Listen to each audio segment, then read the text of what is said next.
Hello friends, welcome back to PB classes. CTET Jean पियाजे से question लिए गए हैं। तो सबसे पहले कॉन्सेप्ट को समझिए, उसके बाद क्वेश्चन भी लिए गए हैं लास्ट में। तो आपके 5 से 6 नंबर के क्वेश्चन जीन पियाजे से आते हैं एग्जाम में। तो चलिए देख लीजिए। तो जीन पियाजे के संज्ञानात्मक विकास का सिद्धांत। पियाजे का मानना था कि बच्चे जो होते हैं केवल जानकारी को सीखते नहीं हैं, है ना। तो पियाजे का मानना था कि बच्चे केवल जानकारी को सीखते नहीं बल्कि वह नन्हे वैज्ञानिक की तरह सक्रिय रूप से अपने ज्ञान का निर्माण करते हैं, है ना। तो जीन पियाजे का संज्ञानात्मक विकास का सिद्धांत है, जिसमें पियाजे का मानना था कि बच्चे केवल जानकारी को सीखते नहीं हैं बल्कि वह नन्हे वैज्ञानिक की तरह सक्रिय रूप से अपने ज्ञान का निर्माण करते हैं। इसके बाद इसमें दिया गया स्कीमा हमारे दिमाग में बनी सूचनाओं की श्रेणियाँ या एक प्रकार का फोल्डर है जिसमें हम दुनिया के बारे में जानकारी जमा करते हैं और उसे व्यवस्थित करते हैं। उसे क्या कहते हैं? स्कीमा। उदाहरण ले लेते हैं इसमें। एक छोटे बच्चे ने पहली बार एक कुत्ता देखा, उसके दिमाग में एक स्कीमा बनेगा। एक जानवर जिसके 4 पैर, 2 कान और 1 पूंछ होते हैं वह कुत्ता है ना। तो अगली बार जब वह किसी कुत्ते को देखेगा तो वह तुरंत अपने दिमाग के उस फोल्डर यानी कि स्कीमा को खोलेगा और उसे पहचान लेगा कि वह कुत्ता है। अगला है हमारा आत्मसातकरण, एसिमिलेशन, जिससे आपके एग्जाम में हर बार 1 नंबर के क्वेश्चन पूछे जाते हैं। जब हम नई जानकारी को अपने पुराने यानी कि पहले से मौजूद स्कीमा में फिट करने की कोशिश करते हैं तो उसे क्या कहते हैं? आत्मसातकरण, एसिमिलेशन। उदाहरण जैसे बच्चे ने कुत्ते को देखा था, जब उसने एक बिल्ली देखी। बिल्ली के भी 4 पैर और पूंछ है, इसलिए बच्चे ने उसे भी कुत्ता कहा। उसने नई जानकारी को पुरानी स्कीमा में डाल दिया, है ना। तो अब जब बच्चा एक कुत्ता देखेगा तो बिल्ली को भी देखेगा तो वह उसे कुत्ता ही समझेगा। तो उसे क्या कहते हैं? आत्मसातकरण। अगला है हमारा समायोजन, एकमोडेशन। जब नई जानकारी पुरानी स्कीमा में फिट नहीं होती तो हम अपनी स्कीमा को बदलते हैं या नया स्कीमा बनाते हैं। उदाहरण है जैसे बच्चों को बताया गया कि नहीं, यह कुत्ता नहीं बिल्ली है, क्योंकि यह म्याऊं करते हैं और पेड़ पर चढ़ती हैं। अब बच्चे ने अपने दिमाग में सुधार किया और बिल्ली के लिए एक अलग स्कीमा बनाया, है ना। तो उसे क्या कहेंगे? समायोजन यानी कि एकमोडेशन। इसके बाद है हमारा संज्ञानात्मक विकास की 4 अवस्थाएं। पियाजे ने विकास को 4 चरणों में बांटा है, जिसमें से पहला है संवेदी पेशीय, 0 से 2 वर्ष। इसमें क्या क्या आते हैं? वस्तु स्थायित्व, इंद्रियों द्वारा सीखना। इसके बाद है पूर्व संक्रियात्मक अवस्था, 2 से 7 वर्ष। इसमें क्या क्या आते हैं? प्रतीकात्मक खेल, अहम केंद्रित, जीववाद, पलटावी गुण का अभाव, है ना। जीववाद से आपके एग्जाम में बहुत सारे क्वेश्चन बने हैं। इसके बाद है मूर्त संक्रियात्मक, 7 से 11 वर्ष। इसमें क्या क्या आते हैं? तर्क की शुरुआत, संरक्षण और वर्गीकरण। अगला है हमारा औपचारिक संक्रियात्मक अवस्था, है ना। पियाजे की लास्ट अवस्था है औपचारिक यानी कि अमूर्त संक्रियात्मक अवस्था भी इसको कहते हैं। औपचारिक संक्रियात्मक अवस्था 11 वर्ष से ऊपर। इसमें क्या क्या आते हैं? अमूर्त चिंतन, तार्किक चिंतन भी इसमें आता है और परिकल्पनात्मक निगमनात्मक सोच किसमें आते हैं? औपचारिक संक्रियात्मक अवस्था। इसके बाद पियाजे बच्चों को नन्हे वैज्ञानिक मानते हैं, है ना। तो पियाजे बच्चों को नन्हे वैज्ञानिक मानते हैं। उनके अनुसार विकास जो होता है असतत यानी कि चरणों में होता है। इसके बाद है अगला, सीखने में परिपक्वता और अनुभव का बड़ा रोल है ना। तो इन सब में से कुछ भी आपको अगर ऑप्शन में मिले तो उसको आपको सही करना है। सीखने में परिपक्वता और अनुभव का बड़ा रोल होता है। इसके बाद है हमारा पियाजे भाषा से पहले विचार को महत्व देते हैं। उनके अनुसार कि वो पियाजे कहते हैं कि पहले विचार आता है उसके बाद भाषा।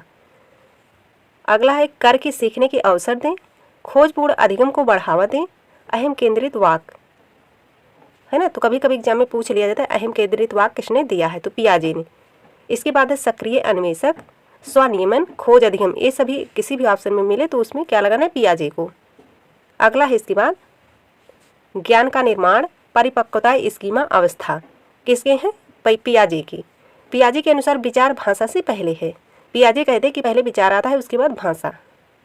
तो चलिए फ्रेंड्स, यहाँ से कॉन्सेप्ट खत्म होते हैं। इसके बाद हम बढ़ते हैं क्वेश्चन पे। तो इन्हीं से रिलेटेड क्वेश्चन है, सारे लिए गए हैं। चलिए स्टार्ट करते हैं। जीन पियाजे के अनुसार निम्नलिखित में कौन सी क्षमताएं पूर्व संक्रियात्मक अवस्था की विशेषता हैं? फर्स्ट ऑप्शन है नकल और प्रतिवर्तिता। सेकंड ऑप्शन है प्रतीकात्मक खेल और जीववाद। थर्ड ऑप्शन है वर्गीकरण और क्रमबद्धता। फोर्थ ऑप्शन है संरक्षण और अमूर्त चिंतन। तो जीन पियाजे के अनुसार निम्नलिखित में से कौन सी क्षमताएं पूर्व संक्रियात्मक अवस्था की विशेषता हैं? तो कमेंट करके बताइए कि फर्स्ट का ऑप्शन कौन सा इसमें से सही होगा। तो प्रतीकात्मक खेल और जीववाद, आपको ऑप्शन में क्या मिला? उसमें क्या मिला था? जीववाद, है ना। पूर्व संक्रियात्मक अवस्था की विशेषता इनमें से कौन सी है? प्रतीकात्मक खेल और जीववाद।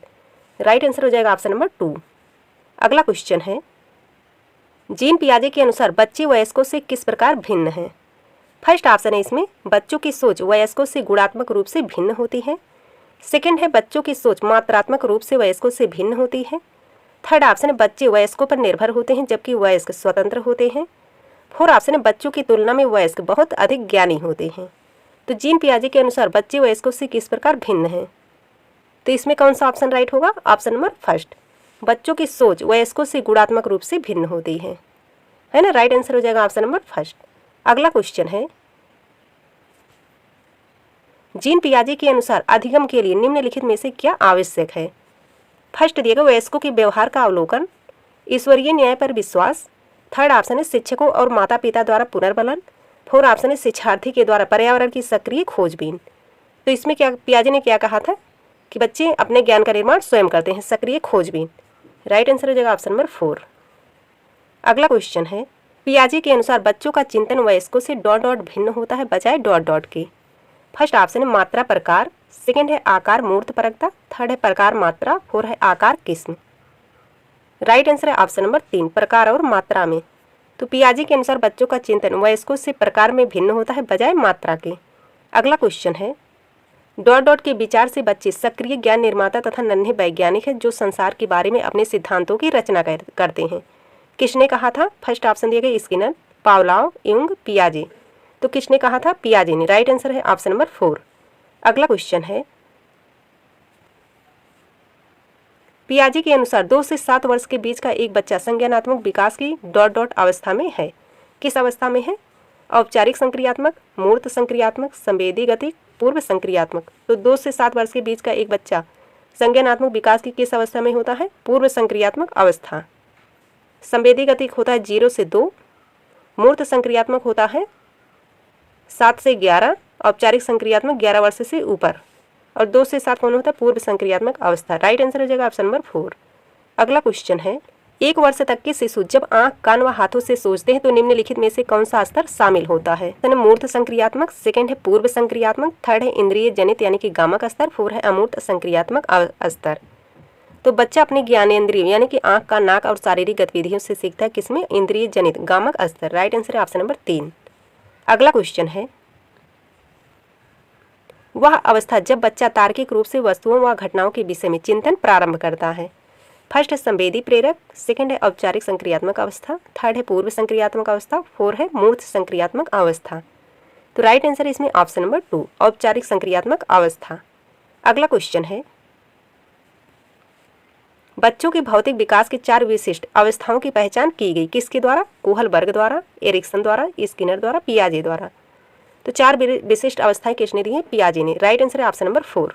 अगला क्वेश्चन है, पियाजे के अनुसार निम्नलिखित में से कौन सी अवस्था में बच्चा अमूर्त संकल्पनाओं के विषय में तार्किक चिंतन करना आरंभ करता है? फर्स्ट है मूर्त संक्रियात्मक अवस्था 7 से 11 वर्ष, सेकंड है औपचारिक संक्रियात्मक अवस्था 11 वर्ष से ऊपर, थर्ड है संवेदी प्रेरक अवस्था जन्म से 2 वर्ष, फोर्थ है पूर्व संक्रियात्मक अवस्था 2 से 7 वर्ष। तो अमूर्त संकल्पनाओं के विषय में तार्किक चिंतन करना आरंभ करता है किस अवस्था में?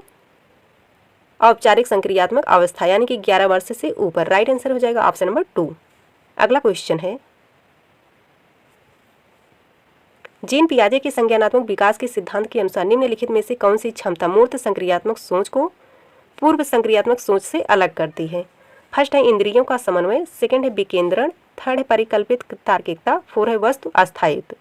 राइट आंसर इसमें ऑप्शन नंबर 2, विकेंद्रण। अगला क्वेश्चन है, रस्सी कूदते समय पैर में रस्सी फंसने के कारण आउट होने के बाद अरु कहती है कि उसे रस्सी ने जानबूझकर आउट किया है। जीन पियाजे के संज्ञानात्मक विकास सिद्धांत की किस अवस्था में बच्चे इस तरह के तर्क देते हैं? फर्स्ट ऑप्शन है मूर्त संक्रियात्मक अवस्था, सेकंड है औपचारिक संक्रियात्मक अवस्था, थर्ड है संवेदी चालक अवस्था, फोर्थ है पूर्व चालन अवस्था। तो कमेंट करके बताइए इस क्वेश्चन का ऑप्शन क्या होगा? ऑप्शन नंबर 4, पूर्व चालन अवस्था। अगला क्वेश्चन है, जीन पियाजे के अनुसार बच्चे अमूर्त संक्रियात्मक अवस्था में फर्स्ट ऑप्शन है परिकल्पित निगमनात्मक तर्क और प्रतिज्ञप्ति चिंतन करने में समर्थ है, सेकंड है केंद्रीकरण और अनुत्क्रमणीय सोच से आबद्ध है, थर्ड है संरक्षण, वर्गीकरण व श्रेणीबद्धता करने में सक्षम नहीं है, फोर्थ है प्रतीकात्मक और सांकेतिक खेलों में भाग लेना प्रारंभ करते हैं। तो राइट आंसर इसमें ऑप्शन नंबर फर्स्ट। अगला क्वेश्चन है, जीन पियाजे के संज्ञानात्मक विकास के सिद्धांत के अनुसार परिकल्पित निगमनात्मक तर्क किस अवधि में विकसित होता है? तो किसमें आपने देखा था? औपचारिक संक्रियात्मक अवस्था में, जिसको हम कहते हैं अमूर्त संक्रियात्मक अवस्था। तो फर्स्ट ऑप्शन है संवेदी चालक, सेकंड है पूर्व संक्रियात्मक, थर्ड है मूर्त संक्रियात्मक, फोर्थ है अमूर्त संक्रियात्मक अवस्था। तो किसमें होगा? अमूर्त संक्रियात्मक अवस्था में। राइट आंसर हो जाएगा ऑप्शन नंबर 4। अगला क्वेश्चन है, जीन पियाजे के संज्ञानात्मक विकास के सिद्धांत में पूर्व संक्रियात्मक अवस्था में विकास का मुख्य गुण क्या होता है? फर्स्ट ऑप्शन है अमूर्त सोच का विकास, सेकंड है विचार सोच में केंद्रीकरण, थर्ड है परिकल्पित निगमनात्मक सोच, फोर्थ है संरक्षण और पदार्थों को क्रमबद्ध करने की क्षमता। तो राइट आंसर इसमें ऑप्शन नंबर 2, विचार सोच में केंद्रीकरण। अगला क्वेश्चन है, जीन पियाजे के संज्ञानात्मक विकास के सिद्धांत के अनुसार फर्स्ट ऑप्शन है पूर्व ज्ञान सीखने की प्रक्रिया में कोई भूमिका नहीं निभाता है। गलत है, पूर्व ज्ञान बहुत ज़्यादा इंपॉर्टेंट होता है। और सेकंड ऑप्शन है परिपक्वता जैसे जैविक कारक संज्ञानात्मक विकास में कोई भूमिका नहीं निभाते। तो परिपक्वता को जीन पियाजे ने दिया है, गलत हो जाएगा, निगेटिव कहा गया इसमें। तो थर्ड है सीखने के अनुभव बच्चों के संज्ञानात्मक क्रियाओं के वर्तमान स्तर पर निर्भर करते हैं। फोर है अनुभव के माध्यम से सीखने की बजाय याद करना, यहाँ से निगेटिव है। तो बच्चा कौन सा? Option number 3। राइट आंसर हो जाएगा ऑप्शन नंबर 3। अगला क्वेश्चन है, तो फ्रेंड्स अगर आपने इन सब क्वेश्चन में से सारे क्वेश्चन को आपने अटेम्प्ट कर लिया तो आपको एग्जाम में पास होने से कोई नहीं रोक सकता, क्योंकि 4 से 5 नंबर के क्वेश्चन पियाजे से पूछे जाते हैं। तो अगला क्वेश्चन है, जीन पियाजे डॉट डॉट को डॉट डॉट मानता है, लीव वाइगोत्स्की डॉट डॉट को डॉट डॉट मानता है। फर्स्ट ऑप्शन है निजी वाक आत्म विनियमित में प्रभावी, आत्म केंद्रित वाक संज्ञानात्मक अपरिपक्वता का संकेत। सेकंड है आत्म केंद्रित वाक, तो जीन पियाजे क्या कहते हैं? आत्म केंद्रित वाक को संज्ञानात्मक अपरिपक्वता का संकेत। और निजी वाक स्वाविनियमित में प्रभावी। अगला है आत्म केंद्रित वाक स्वाविनियमित में प्रभावी, निजी वाक संज्ञानात्मक अपरिपक्वता का संकेत। निजी वाक संज्ञानात्मक अपरिपक्वता का संकेत और आत्म केंद्रित वाक आत्म विनियमित में प्रभावी। तो जीन पियाजे के अनुसार आत्म केंद्रित वाक संज्ञानात्मक अपरिपक्वता का संकेत है और निजी वाक जो है स्वाविनियमित में प्रभावी है। राइट आंसर है ऑप्शन नंबर 2। अगला क्वेश्चन है, तो फ्रेंड्स आपने देखा होगा कि हर बार क्वेश्चन ऐसे ही घुमा फिरा कर पूछ लेता है। तो पियाजे के अनुसार 2 से 7 वर्ष के बीच का एक बच्चा संज्ञानात्मक विकास की डॉट डॉट अवस्था में है। फर्स्ट है औपचारिक संक्रियात्मक, सेकंड है मूर्त संक्रियात्मक, थर्ड है संवेदी गतिक, फोर है पूर्व संक्रियात्मक। तो राइट आंसर हो जाएगा ऑप्शन नंबर 4, पूर्व संक्रियात्मक। अगला क्वेश्चन है, निम्नलिखित में से कौन सा कारक जीन पियाजे द्वारा प्रस्तावित संज्ञान में परिवर्तन करने वाले कारकों में से नहीं है? फर्स्ट ऑप्शन है गतिविधि, सेकंड है जैविक परिपक्वता, थर्ड है सांस्कृतिक उपकरण, फोर है संतुलीकरण। तो इसमें से सांस्कृतिक उपकरण किसका है? वाइगोत्स्की का। तो कौन सा इनमें से पूछा गया था? कारकों में से नहीं है, सांस्कृतिक उपकरण हो जाएगा। अगला क्वेश्चन है, पियाजे ने संज्ञानात्मक विकास का किस प्रकार वर्णन किया है? फर्स्ट ऑप्शन एक सतत निरंतरता के रूप में, सेकंड ऑप्शन है 4 अतिव्यापी संस्कृति विशिष्ट चरण में, थर्ड ऑप्शन है 4 गुणात्मक रूप से भिन्न चरण में, फोर है 3 प्रगतिशील स्तर में। राइट आंसर है ऑप्शन नंबर 3, 4 गुणात्मक रूप से भिन्न चरण में। अगला क्वेश्चन, जीन पियाजे के अनुसार जब बच्चे अपने मौजूदा संज्ञानात्मक संरचनाओं के अनुसार नए अनुभव को नहीं समझ पाते तो वे डॉट डॉट अनुभव करते हैं और डॉट डॉट का सहारा लेते हैं। फर्स्ट ऑप्शन असंतुलन अनुकूलन, सेकंड है असंतुलन आंतरिककरण, थर्ड है असंगति अनुकूलन, फोर है असंगति आंतरिककरण। राइट आंसर इसमें ऑप्शन नंबर फर्स्ट, असंतुलन अनुकूलन। अगला क्वेश्चन है, जहां पियाजे बच्चों को डॉट डॉट देखते हैं वहां वाइगोत्स्की बच्चों को डॉट डॉट देखते हैं। फर्स्ट ऑप्शन है बच्चों के सक्रिय हेरफेरकर्ता के रूप में, सामाजिक संदर्भ में निष्क्रियकर्ता के रूप में, सेकंड ऑप्शन है विचारों के सक्रिय हेरफेरकर्ता के रूप में, सामाजिक संदर्भ में सक्रियकर्ता के रूप में, थर्ड ऑप्शन है विचारों के निष्क्रिय, तो निष्क्रिय नहीं होता है, सक्रिय दोनों में होगा। फोर ऑप्शन है विचारों के निष्क्रिय हेरफेरकर्ता के रूप में, सामाजिक संदर्भ में निष्क्रियकर्ता के रूप में। राइट आंसर है ऑप्शन नंबर 2, विचारों के सक्रिय हेरफेरकर्ता के रूप में, सामाजिक संदर्भ में सक्रियकर्ता के रूप में। अगला क्वेश्चन है, जीन पियाजे के अनुसार एक बच्चा जो सरल गणितीय उत्क्रमण जैसे 4 + 5 = 9 तो 9 - 5 = 4 के पीछे के तर्क को समझने में असमर्थ है। इसका कारण है फर्स्ट ऑप्शन है जीववादी सोच, सेकंड है अपरिवर्तनीयता, थर्ड है आत्मकेंद्रिता, फोर है अवधारणात्मक केंद्रीकरण। राइट आंसर इसमें ऑप्शन नंबर 2, अपरिवर्तनीयता। अगला क्वेश्चन है, पियाजे के संज्ञानात्मक विकास के सिद्धांत के संवेदी चालक अवस्था के 2 महत्वपूर्ण संज्ञानात्मक विकास मील के पत्थर हैं। फर्स्ट ऑप्शन है जीववाद और परिवर्तन, सेकंड है वर्गीकरण और क्रमबद्धता, थर्ड है वस्तु स्थायित्व और स्थगित अनुसरण, फोर ऑप्शन है प्रतिवर्ती चिंतन और परिकल्पित निगमनात्मक सोच। राइट आंसर इसमें ऑप्शन नंबर 3, वस्तु स्थायित्व और स्थगित अनुसरण। तो फ्रेंड्स, अगर आपने पियाजे के इन सारे क्वेश्चन को हल कर लिया होगा तो आपको एग्जाम में 4 से 5 नंबर के क्वेश्चन आएंगे जो आपके लिए फिक्स हो जाएंगे। वाइगोत्स्की सामाजिक सांस्कृतिक सिद्धांत, तो इसमें टॉपिक है सामाजिक सांस्कृतिक सिद्धांत। उनका मानना था कि बच्चा अपने ज्ञान का निर्माण समाज और संस्कृति के साथ बातचीत करके करता है। अगला पॉइंट है, वाइगोत्स्की के अनुसार बच्चों का विकास केवल उसकी जैविक परिपक्वता पर निर्भर नहीं करता बल्कि उसके सामाजिक परिवेश पर भी निर्भर करता है। तो सामाजिक सांस्कृतिक सिद्धांत, वाइगोत्स्की का सिद्धांत कौन सा है? सामाजिक सांस्कृतिक सिद्धांत। इसके बाद है, उनके सिद्धांत के 3 मुख्य आधार हैं। सामाजिक अंतःक्रिया, सोशल इंटरेक्शन, समाज के साथ मेलजोल से सीखना। इसके बाद है संस्कृति यानी कि कल्चर, बच्चा अपनी संस्कृति के मूल्यों और रीति रिवाजों से सीखता है। इसके बाद है भाषा, लैंग्वेज, भाषा सीखने का सबसे महत्वपूर्ण उपकरण है। अगला है हमारा समीपस्थ विकास का क्षेत्र, समीपस्थ विकास का क्षेत्र, zone of proximal development, ZPD। यह वह अंतर है जो बच्चा खुद से कर सकता है और जो वह किसी की मदद से कर सकता है। उदाहरण जैसे है, एक बच्चा गणित का सवाल खुद हल नहीं कर पा रहा है लेकिन शिक्षक के थोड़े से संकेत देने पर वह उसे हल कर लेता है। यह बीच का क्षेत्र ही क्या कहलाता है? ZPD, है ना। तो अगला है यहाँ से पाड़ यानी कि ढांचा, इसके फोल्डिंग। इससे आपके एग्जाम में हर बार 1 नंबर के क्वेश्चन पूछे जाते हैं। जब कोई वयस्क या अधिक ज्ञानी व्यक्ति बच्चे को किसी कार्य को पूरा करने के लिए अस्थायी सहायता देता है तो उसे क्या कहते हैं? इसके फोल्डिंग। जैसे बच्चे को साइकिल सिखाते समय पीछे से पकड़ना। वाइगोत्स्की ने भाषा के 3 रूप बताए हैं। इसमें है सामाजिक वाक, दूसरों से बात करना। निज वाक, प्राइवेट स्पीच, खुद से बोल बोल कर बातें करता है, यह उसके व्यवहार को निर्देशित करने में मदद करता है। अगला है आंतरिक यानी कि मौन वाक, जब बच्चा मन ही मन बात करने लगता है। सहयोगात्मक अधिगम, अगर आपको किसी भी ऑप्शन में सहयोगात्मक मिलता है और वाइगोत्स्की के बारे में पूछा जाता है तो आप लोग को सहयोगात्मक पे सही का ऑप्शन लगाना है। इसमें बच्चे समूह में एक दूसरे की मदद से बेहतर सीखते हैं। सहयोगात्मक अधिगम। पारस्परिक शिक्षण, शिक्षक और छात्र के बीच संवाद। सक्रिय भागीदारी, बच्चों को केवल रटाना नहीं बल्कि उन्हें समाज और परिवेश के साथ जोड़ना भी है। अगला है हमारा संज्ञानात्मक विकास के सांस्कृतिक उपकरण। वाइगोत्स्की का मानना था कि हर संस्कृति अपने बच्चों को सीखने के लिए कुछ उपकरण देती है। यह 2 प्रकार के होते हैं, तकनीकी उपकरण और मनोवैज्ञानिक उपकरण। अगला है यहाँ से सांस्कृतिक उपकरण, सामाजिक अंतःक्रिया। अगर आपको किसी भी ऑप्शन में सब मिलते हैं तो किसका सिद्धांत है? सभी वाइगोत्स्की से संबंधित हैं। सांस्कृतिक उपकरण, सामाजिक अंतःक्रिया, सामाजिक सांस्कृतिक सिद्धांत, सामाजिक रचनावाद, भाषा, सहयोगात्मक अधिगम और पारस्परिक शिक्षण। किसी भी ऑप्शन में ये सभी मिले, अगर वाइगोत्स्की के बारे में पूछे जा रहे हैं तो इन सभी को क्या करना है? सही लगाना है। सांस्कृतिक उपकरण, सामाजिक अंतःक्रिया, सामाजिक सांस्कृतिक सिद्धांत, सामाजिक रचनावाद, भाषा, सहयोगात्मक अधिगम और पारस्परिक शिक्षण।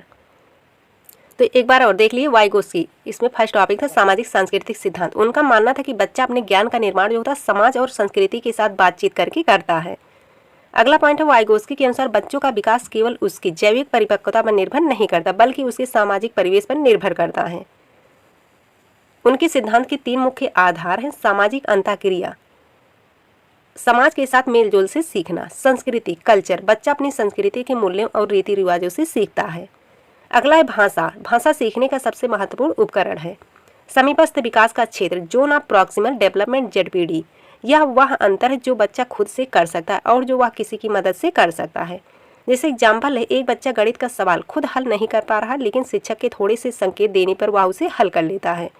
यह बीच का क्षेत्र ही क्या है? ZPD यानी कि जोन ऑफ प्रॉक्सिमल डेवलपमेंट। अगला है इसके बाद पाड़ ढांचा, इसके फोल्डिंग। जब कोई वयस्क या अधिक ज्ञानी व्यक्ति बच्चे को किसी कार्य को पूरा करने के लिए अस्थायी सहायता देता है तो उसे क्या कहते हैं? इसके फोल्डिंग। जैसे बच्चे को साइकिल सिखाते समय पीछे से पकड़ना। वाइगोत्स्की ने भाषा के 3 रूप बताए हैं। सामाजिक वाक, दूसरों से बात करना। निज वाक, खुद से बोल बोल कर बातें करता है, यह उसके व्यवहार को निर्देशित करने में मदद करता है। निज वाक, इसमें आत्मवाक भी होता है। निज वाक यानी कि आत्मवाक। कभी कभी एग्जाम में पूछा जाता है कि आत्मवाक या निजवाक किससे संबंधित है, तो वाइगोत्स्की। अगला इसके बाद आंतरिक मौनवाक, जब बच्चा मन ही मन बात करने लगता है। अगला है सहयोगात्मक अधिगम, बच्चे समूह में एक दूसरे की मदद से बेहतर सीखते हैं। पारस्परिक शिक्षण, शिक्षक और छात्र के बीच संवाद। सक्रिय भागीदारी, बच्चों को केवल रटाना नहीं बल्कि उन्हें समाज और परिवेश के साथ जोड़ना भी है। संज्ञानात्मक विकास के सांस्कृतिक उपकरण, वाइगोत्स्की का मानना था कि हर संस्कृति अपने बच्चों को सीखने के लिए कुछ उपकरण देती है। यह 2 प्रकार के होते हैं, तकनीकी उपकरण और मनोवैज्ञानिक उपकरण। इसके बाद है अगर आपको एग्जाम में इनमें से कोई भी ऑप्शन मिलता है तो वो आपको कौन सा किससे संबंधित है पूछा जाए तो वाइगोत्स्की, सामाजिक सांस्कृतिक उपकरण, सामाजिक अंतःक्रिया, सामाजिक सांस्कृतिक सिद्धांत, सामाजिक रचनावाद, भाषा, सहयोगात्मक अधिगम, पारस्परिक शिक्षण या फिर निजवाक या फिर आत्मवाक। तो चलिए इसके बाद स्टार्ट है यहाँ से क्वेश्चन। तो यहाँ से पहला क्वेश्चन है, लीव वाइगोत्स्की के अनुसार बच्चे अपने स्वयं के व्यवहार को किस प्रकार नियमित करते हैं। फर्स्ट ऑप्शन है संतुलीकरण की प्रक्रिया द्वारा, खुद को पुनर्बलन के प्रयोग द्वारा, अनुकूलन की प्रक्रिया द्वारा, आत्मवाक के प्रयोग द्वारा। तो राइट आंसर इसमें ऑप्शन नंबर 4, आत्मवाक के प्रयोग द्वारा। अगला क्वेश्चन है, लीव वाइगोत्स्की के अनुसार भाषा और विकास के बीच क्या संबंध है। फर्स्ट ऑप्शन है भाषा और विचार एक दूसरे से स्वतंत्र हैं। सेकेंड ऑप्शन है भाषा और विचार विकास की जटिल विनिमय प्रक्रियाएं हैं। थर्ड है भाषा विचार को आकार नहीं देती है। फोर है विचार भाषा को आकार देते हैं। तो राइट आंसर इसमें ऑप्शन नंबर 2, भाषा और विचार विकास की जटिल विनिमय प्रक्रियाएं हैं। पियाजे ने विचार को महत्व दिया है, वाइगोत्स्की ने भाषा को। अगला क्वेश्चन है, लीव वाइगोत्स्की के अनुसार संज्ञानात्मक विकास का मूल कारण है। कमेंट करके बताइए इस क्वेश्चन का ऑप्शन कौन सा इसमें से राइट होगा। फर्स्ट ऑप्शन है सामाजिक अन्योन्य क्रिया, सेकेंड है मानसिक प्रारूपों स्कीमास का समायोजन, थर्ड है उद्दीपक अनुक्रिया युग्मन, फोर है संतुलन। राइट आंसर है ऑप्शन नंबर फर्स्ट, सामाजिक अन्योन्य क्रिया। अगला क्वेश्चन है, वाइगोत्स्की के अनुसार बच्चे सीखते हैं जब पुनर्बलन प्रदान किया जाता है। फर्स्ट ऑप्शन है, ऑप्शन वाला हो गया यहाँ से।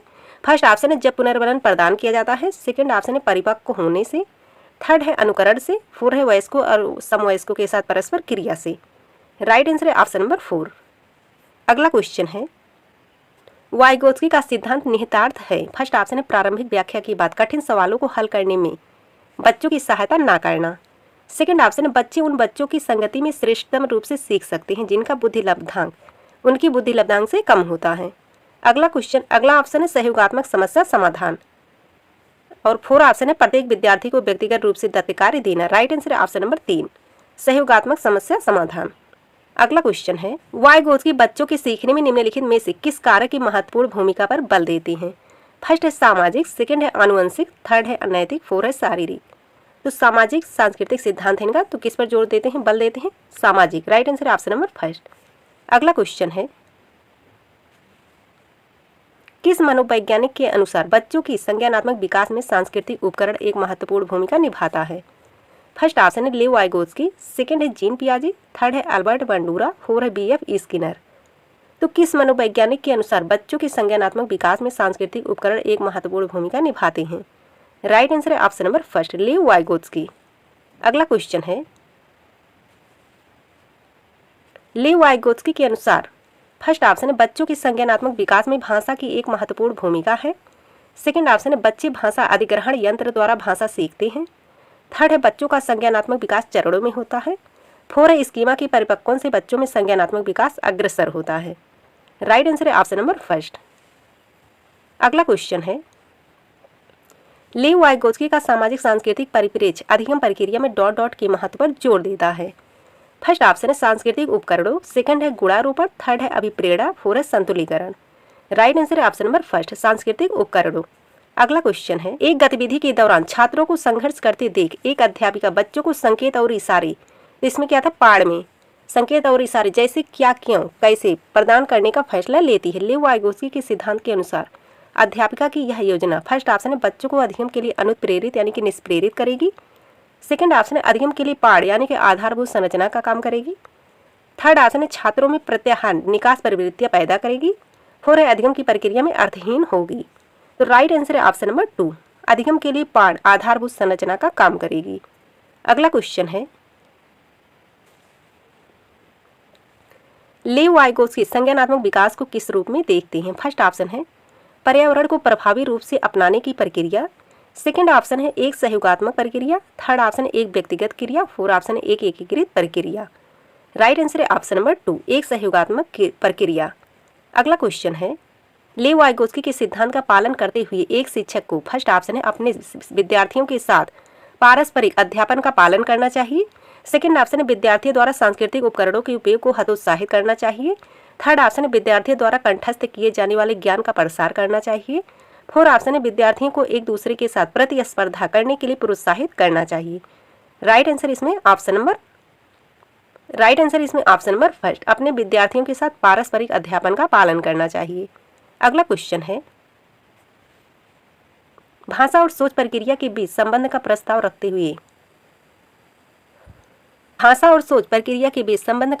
रखते हुए लेव वाइगोत्स्की ने निम्नलिखित में से किस रूप में भाषा को अवधारणाबद्ध किया?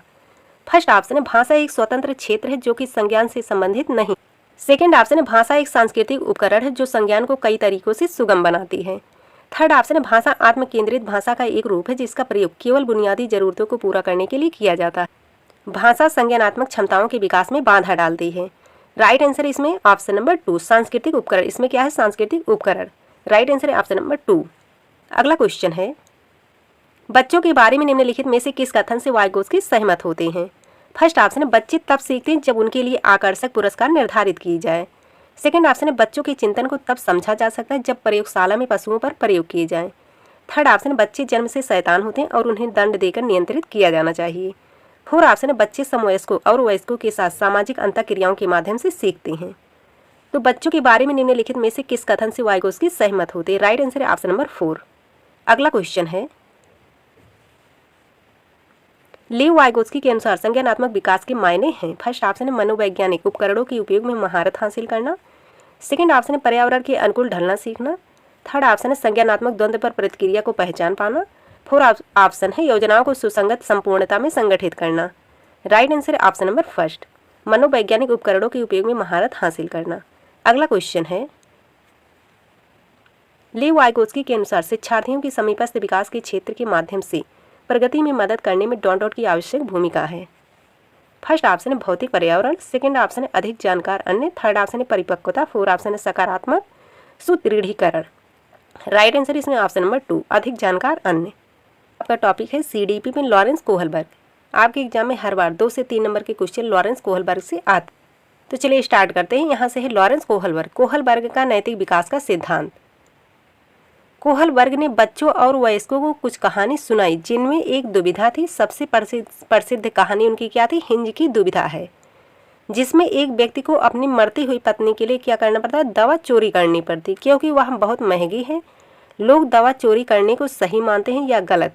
इससे ज़्यादा कोहलबर्ग इस बात में रुचि रखते थे कि उन्होंने इस फैसले के पीछे तर्क क्या दिया। इसके बाद नैतिक दुविधा, मोरल डिलेमा। जब व्यक्ति 2 सही या गलत स्थितियों के बीच फंस जाता है उसे क्या कहते हैं? नैतिक दुविधा, जैसे हिंज की कहानी। अगला हमारा नैतिक तर्कड़ा, मोरल रीजनिंग, सही और गलत के बारे में निर्णय लेने का तर्क। नैतिक दुविधा, जब व्यक्ति 2 सही या गलत स्थितियों के बीच फंस जाता है उसे कहते हैं नैतिक दुविधा, जैसे हिंज की कहानी। इसके बाद है नैतिक तर्कड़ा, मोरल रीजनिंग, सही और गलत के बारे में निर्णय।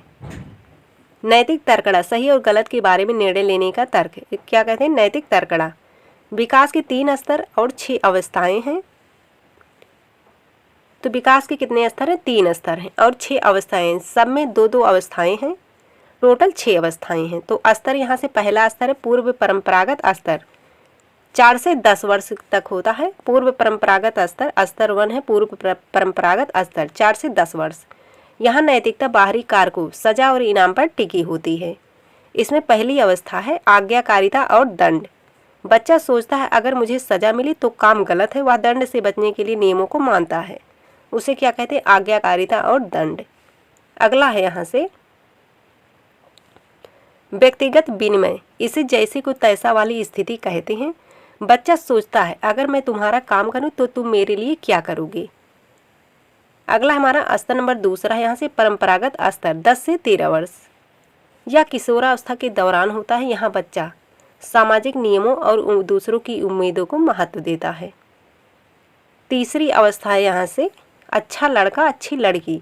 यहाँ बच्चा दूसरों की नज़र में अच्छा बनना चाहता है, मैं यह करूँगा ताकि मम्मी पापा खुश हों। अगला है हमारा चौथी अवस्था है कानून और व्यवस्था अवस्था। यहाँ बच्चा समाज के नियमों को सर्वोपरि मानता है, नियम कानून है और उनका पालन करना हमारा कर्तव्य है। तीसरा स्तर यहाँ से उत्तर परंपरागत स्तर, 13 वर्ष से ऊपर है ना। तो तीसरा स्तर क्या है? उत्तर परंपरागत स्तर, 13 वर्ष से ऊपर। यह परिपक्वता पर आता है। यहाँ नैतिकता स्वयं के सिद्धांतों पर आधारित होती है। तो 5वीं अवस्था है सामाजिक अनुबंध, व्यक्ति समझता है कि नियम समाज की भलाई के लिए है, लेकिन अगर मैं किसी के अधिकारों का हनन करें तो उन्हें बदला जा सकता है। अगला है यहाँ से छठी अवस्था, सार्वभौमिक नैतिक सिद्धांत। यह सर्वोच्च स्तर है। यहाँ व्यक्ति अपनी अंतरात्मा के सिद्धांतों पर चलता है, भले ही वह कानून के खिलाफ हो। इसके बाद है कैरल गिलिगन की आलोचना। कैरल गिलिगन ने कोहलबर्ग की आलोचना की क्योंकि उनका सिद्धांत पुरुष प्रधान था और उन्होंने महिलाओं की नैतिकता देखभाल को नज़रअंदाज किया था। तो इसमें हर बार क्वेश्चन पूछे जाते हैं, जैसे यदि बच्चा दूसरों को खुश करने या प्रशंसा पाने के लिए काम कर रहा है तो कौन सा स्टेज होगा? तीसरा स्टेज। यदि व्यक्ति समाज के भले के लिए नियमों को बदलने की बात कर रहा है तो स्टेज कौन सा होगा? पांचवा। तो यहाँ से इसके बाद क्वेश्चन स्टार्ट है, चलिए देख लीजिए। तो फर्स्ट क्वेश्चन है यहाँ से, किसी बच्चे का दिया गया विशिष्ट उत्तर कोहल वर्ग के नैतिक तर्क के सोपानों की विषय वस्तु के किस सोपान के अंतर्गत आएगा? यदि आप ईमानदार हैं तो आपके माता पिता आप पर गर्व करेंगे, इसलिए आपको ईमानदार रहना चाहिए। तो कौन सा ऑप्शन यहाँ से सही होगा? कमेंट करके बताइए। फर्स्ट ऑप्शन है सामाजिक संकुचन अनुकूलन, सेकंड है अच्छी लड़की अच्छा लड़का अनुकूलन, थर्ड है कानून और व्यवस्था अनुकूलन, फोर है दंड आज्ञाकारिता अनुकूलन। राइट आंसर है ऑप्शन नंबर 2, अच्छी लड़की अच्छा लड़का अनुकूलन। अगला क्वेश्चन है,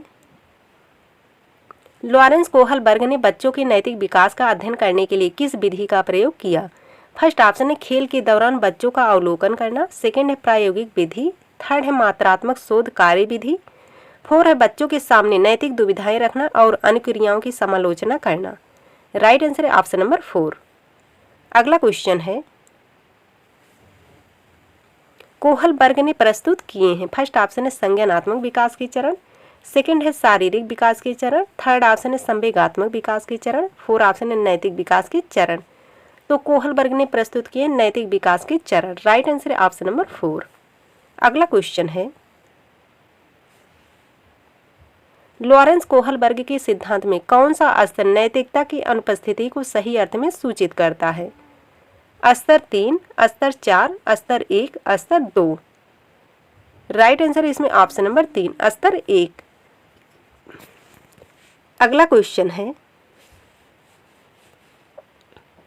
कोहल वर्ग के अनुसार शिक्षक बच्चों में नैतिक मूल्यों का विकास कर सकता है। फर्स्ट ऑप्शन है कैसे व्यवहार किया जाना चाहिए, इस पर कठोर निर्देश देकर, सेकंड ऑप्शन है धार्मिक शिक्षा को महत्व देकर, थर्ड ऑप्शन है व्यवहार के स्पष्ट नियम बनाकर, फोर ऑप्शन है नैतिक मुद्दों पर आधारित चर्चाओं में उन्हें शामिल करके। राइट आंसर है ऑप्शन नंबर 4, नैतिक मुद्दों पर आधारित चर्चाओं में उन्हें शामिल करके। अगला क्वेश्चन, अभिकथन ए दिया गया, लॉरेंस कोहलबर्ग के नैतिक विकास सिद्धांत में बच्चे कार्यों को उनके परिणाम के आधार पर अच्छा या बुरा समझने से इस समझ में पहुंचते हैं कि नियम और कानून नम्य हैं और बदले जा सकते हैं। कारण आर दिया गया, लॉरेंस कोहलबर्ग का तर्क है कि नैतिक विकास कर्मिक रूप से चरणों में होता है। सही विकल्प चुने। फर्स्ट ऑप्शन है ए और आर दोनों सत्य है और आर ए की सही व्याख्या करता है। सेकंड ऑप्शन है ए और आर दोनों सही लेकिन आर ए की सही व्याख्या नहीं करता है। थर्ड ऑप्शन ए सत्य है लेकिन आर गलत है। फोर ऑप्शन है ए और आर दोनों गलत हैं। राइट आंसर है ऑप्शन नंबर फर्स्ट, ए और आर दोनों सही और आर ए की सही व्याख्या करता है। अगला क्वेश्चन है, कोहल वर्ग के नैतिक विकास सिद्धांत के अनुसार किस स्तर पर बच्चे आत्म केंद्रित होते हैं और किसी कार्य को करने में अपना ही लाभ देखते हैं?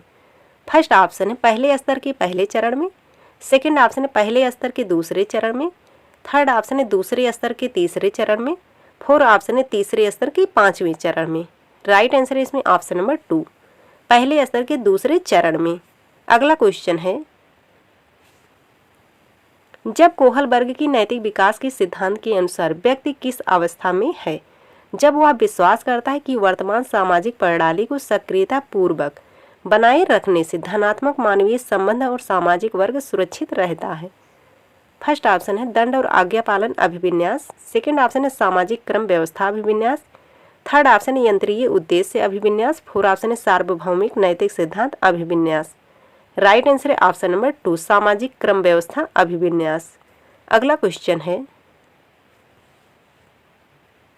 लॉरेंस कोहलबर्ग के सिद्धांत के अनुसार किसी कार्य को इसलिए करना क्योंकि दूसरे इसे स्वीकृति देते हैं नैतिक विकास के चरण को दर्शाता है। फर्स्ट ऑप्शन है प्रथा पूर्व, सेकंड ऑप्शन है प्रथागत, थर्ड ऑप्शन है उत्तर प्रथागत, फोर ऑप्शन है अमूर्त संक्रियात्मक।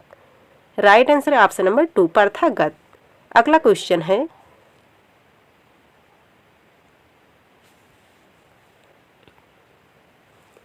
लॉरेंस कोहलबर्ग के सिद्धांत के बारे में निम्नलिखित में से कौन सा कथन सही है? फर्स्ट ऑप्शन, यह नैतिक तर्क पर संस्कृति और जेंडर के प्रभाव को ध्यान में रखता है।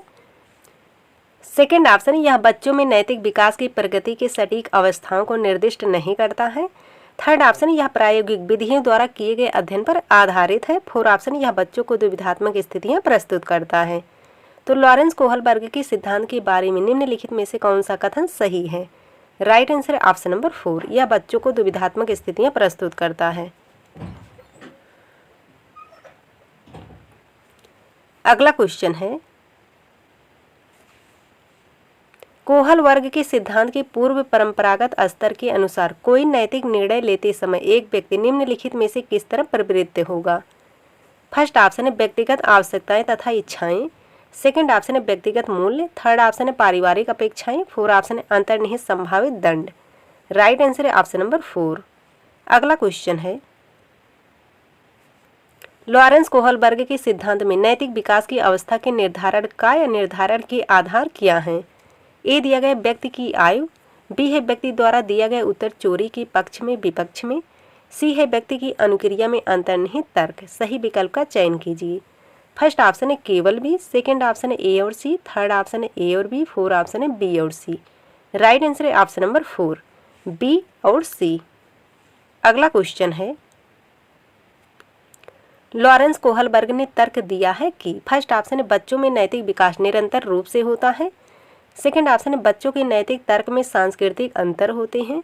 थर्ड ऑप्शन है नैतिक विकास क्रमिक चरणों में होता है। फोर्थ ऑप्शन है बच्चों के नैतिक तर्क में लिंग भेद होते हैं। तो लॉरेंस कोहलबर्ग ने तर्क दिया है कि नैतिक विकास क्या होता है? क्रमिक चरणों में होता है। राइट आंसर है ऑप्शन नंबर 3। अगला क्वेश्चन है कोहलबर्ग के नैतिक विकास के किस चरण में व्यक्ति का नैतिक व्यवहार मुख्य रूप से इस मानसिकता पर निर्भर करता है कि लोग मेरे बारे में क्या सोचते हैं? फर्स्ट ऑप्शन है उत्तर पारंपरिक। सेकंड ऑप्शन है गैर पारंपरिक। थर्ड ऑप्शन है पूर्व पारंपरिक। फोर्थ ऑप्शन है पारंपरिक। राइट आंसर है ऑप्शन नंबर 4, पारंपरिक। अगला क्वेश्चन है कोहल वर्ग के अनुसार एक शिक्षक बच्चों में नैतिक मूल्यों का विकास कैसे कर सकता है? फर्स्ट ऑप्शन है व्यवहार के स्पष्ट नियम बनाकर। सेकंड ऑप्शन है नैतिक मुद्दों पर आधारित चर्चाओं में उन्हें शामिल करके। थर्ड ऑप्शन है धार्मिक शिक्षा को महत्व देकर। फोर्थ ऑप्शन है व्यवहार के कठोर निर्देश देकर। राइट आंसर है ऑप्शन नंबर 2, नैतिक मुद्दों पर आधारित चर्चाओं में उन्हें शामिल करके। अगला क्वेश्चन है कोहल वर्ग के सिद्धांत की एक प्रमुख आलोचना क्या है? फर्स्ट ऑप्शन है उन्होंने बच्चों की प्रक्रियाओं पर ध्यान नहीं दिया। सेकंड ऑप्शन है उन्होंने प्रस्ताव दिया कि नैतिक विकास विकासात्मक है। थर्ड ऑप्शन है उन्होंने पुरुषों और महिलाओं की नैतिक तर्कड़ा में सांस्कृतिक अंतर को महत्व नहीं दिया। फोर्थ ऑप्शन है उन्होंने बिना किसी अनुभवजन्य आधार के सिद्धांत दिया। राइट आंसर है ऑप्शन नंबर 3, उन्होंने पुरुषों और महिलाओं की नैतिक तर्कड़ा में सांस्कृतिक अंतर को महत्व नहीं दिया। अगला क्वेश्चन है एक बच्चा तर्क देता है आप मेरे लिए यह करें और मैं आपके लिए वह करूंगा, यह कोहल वर्ग की किस स्तर के अंतर्गत आता है? फर्स्ट ऑप्शन है अच्छा लड़का अच्छी लड़की अभिविन्यास। सेकंड ऑप्शन है सामाजिक अनुबंध अभिविन्यास। थर्ड ऑप्शन है जैसे को तैसा। फोर्थ ऑप्शन है दंड और आज्ञाकारिता अभिविन्यास। तो किस स्तर में आएगा? स्तर फर्स्ट में, जैसे को तैसा। राइट आंसर हो जाएगा ऑप्शन नंबर 3। अगला क्वेश्चन है कोहल वर्ग के अनुसार परंपरागत स्तर की मुख्य विशेषता क्या है? फर्स्ट ऑप्शन है बच्चा दंड से बचने के लिए नियम मानता है।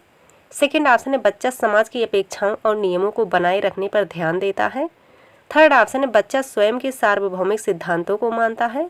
फोर्थ ऑप्शन है नैतिकता पूरी तरह बाहरी कारकों पर निर्भर होती है। तो कोहल वर्ग के अनुसार परंपरागत स्तर की मुख्य विशेषता क्या है? बच्चा समाज की अपेक्षाओं और नियमों को बनाए रखने पर ध्यान देता है। राइट आंसर है ऑप्शन नंबर 2। तो फ्रेंड्स आज के लिए बस इतना ही, मिलते हैं एक नई वीडियो में, तब तक के लिए जय हिंद, जय भारत।